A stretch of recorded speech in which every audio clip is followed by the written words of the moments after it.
പത്തനംതിട്ട പന്തളത്ത് വീട്ടിൽ മോഷണശ്രമം. പശ്ചിമബംഗാൾ സ്വദേശി സുധാകർ പിടിയിലായി. മോഷണശ്രമം CCTVയിലൂടെ കണ്ടതോടെ വീട്ടുകാർ ബഹളം വെക്കുകയായിരുന്നു.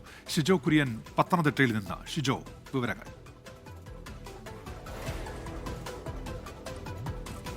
പത്തനംതിട്ട ജില്ലയിൽ പലയിടങ്ങളിലായിട്ട് വ്യാപകമായിട്ട് മോഷണ ശ്രമം നടക്കുന്നുണ്ട്. പലയിടങ്ങളിൽ നേരത്തെ മോഷണം നടത്തിയ അന്തർ സംസ്ഥാന തൊഴിൽ മോഷ്ടാക്കളെ അടക്കം പോലീസ് പിടികൂടുകയും ചെയ്തിരുന്നു. ഇതിപ്പോൾ ഇന്നലെ രാത്രി 10 മണിയോടുകൂടിയാണ് പന്തളം പുത്തൻകോയിക്കൽ കൊട്ടാരത്തിന്റെ വളപ്പിൽ സ്ഥിതി ചെയ്യുന്ന ദീപ വർമ്മയുടെ വീട്ടിൽ ഒരു മോഷണ ശ്രമം നടന്നത്.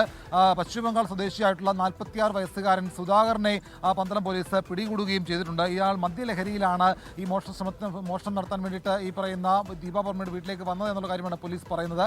ഈ മോഷണ ശ്രമത്തിന് വേണ്ടി സുധാകർ ആ വീട്ടിലേക്ക് വരുന്നതും മതിൽ ചാടി കടക്കുന്നതും ഗേറ്റ് തുറക്കാൻ ശ്രമിക്കുന്നതുമൊക്കെ കൃത്യമായിട്ട് CCTVയിൽ പതിഞ്ഞിട്ടുണ്ട്.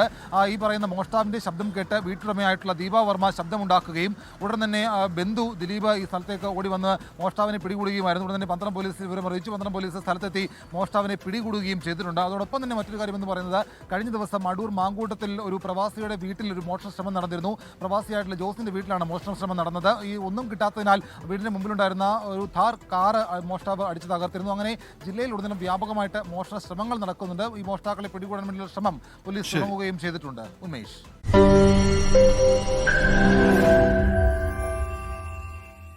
ലോകത്തെവിടെയായാലും ഏത് സമയത്തും 24 വാർത്തകളും ഓഗ്മെന്റഡ് റിയാലിറ്റി പാക്കേജുകളും എക്സ്പ്ലെയിനറുകളും വിശദമായി കാണാൻ ഞങ്ങളുടെ YouTube ചാനൽ നിങ്ങൾക്ക് സബ്സ്ക്രൈബ് ചെയ്യാം.